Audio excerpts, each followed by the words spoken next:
Hello everyone, today we are learning about the enhanced for loop in Java. Enhanced for loop. What it is, why we need it, and exactly how to use it. We already have while loops, do while loops, and regular for loops. So why do we need another one?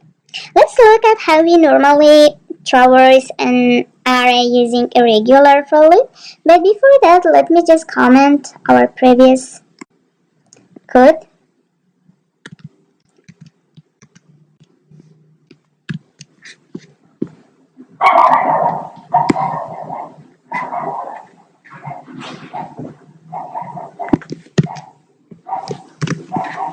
Okay, so let me write a regular for loop.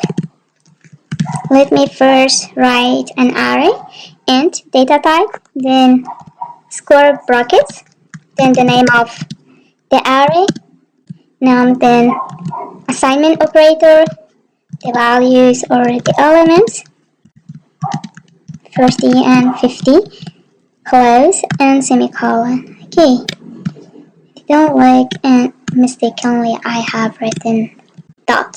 So now let's write the for loops.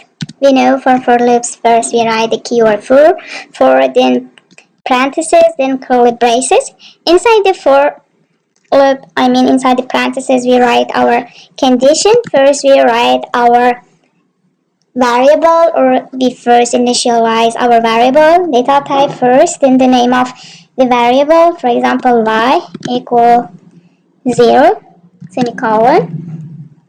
Then y should always be less than the length of the array, semicolon, and then we increment it. And we want to print each element. So for that, first I write the name of the array, square brackets. Inside that, I write the name of the variable that I initialize it here. So y. Let me print the value. Yeah, 10, 20, 30, 40, and 50.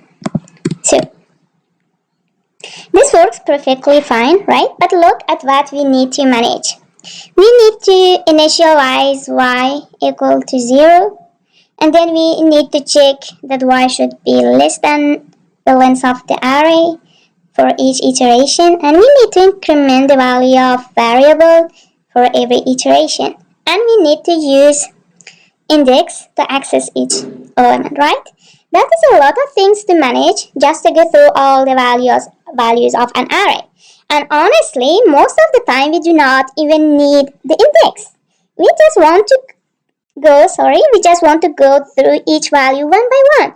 This is exactly why the enhanced for loop was introduced in Java 5. It removes all that complexity and gives you a much cleaner way to traverse arrays and collections. Let's write the syntax for the enhanced for loop. The syntax is first you write the keyword for, parentheses, and then curly braces, pin and close it. Inside the parentheses we write data type, then a variable, and then the colon, and then the array name. And inside the curly braces we write the code. So let's break it down. Data type, here the type of each element in the array, and variable, a temporary variable that holds the current element on each iteration. You give it any name you like, and then the colon. This simply means n. Read it as for each element in the array, and then the array name, the array you want to traverse. So that is it. No initialization, no condition check, no increment. Java handles all of that automatically for you. Now let's see it in action. Let's do it for this int array, right? The data type is int. Let me just to separate the second for loop, I write another sysert, and then according to this syntax, first I write for keyword, then parentheses, then curly braces. Inside the parentheses, first I write data type, as it is an int array. I write int, then a name for my variable. So I can use anything. For now I use int, then the colon, and then the array name. What is the name of the array? Nums. Right? That's all. And then I write set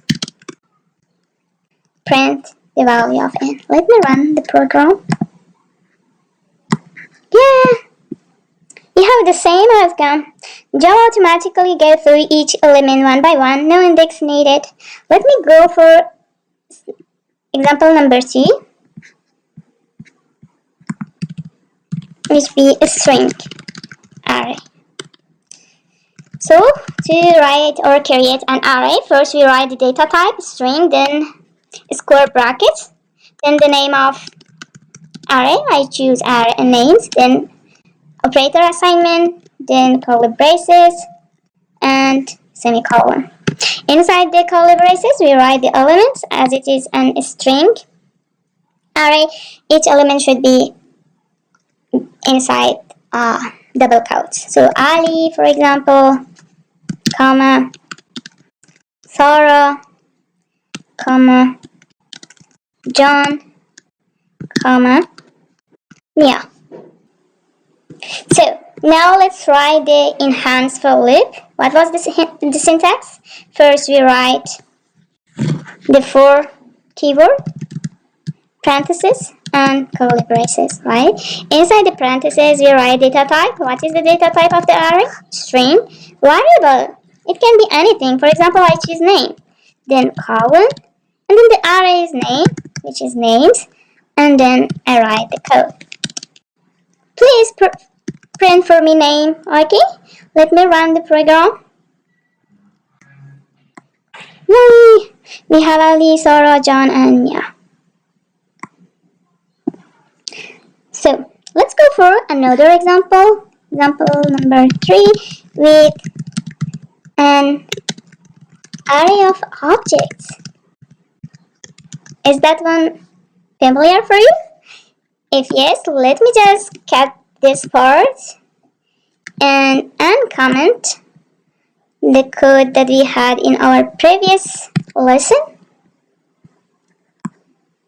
because we have already had an array of objects, right? Let me put it here.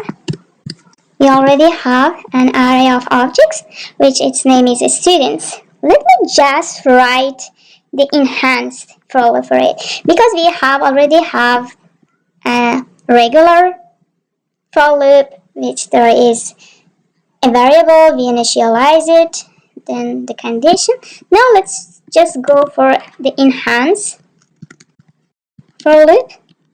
Again, parentheses, curly braces. Inside the parentheses, we write first the data type. The data type, because it is an object, an array of objects, we write the name of the class. Then I choose any name. I can choose any name for my variable. I choose S, for example. Then the name of the array. What is the name of the array? It's students, right? I copy it, paste it here, then I write the code. Okay, what I want to be printed? I want this thing be printed. Let me just copy and paste it to make it easier for us.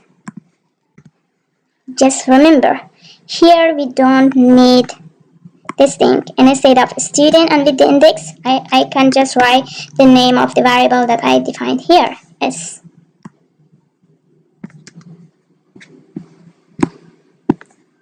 S. So to separate this part from here, I just write another sysert. Now let's run the program.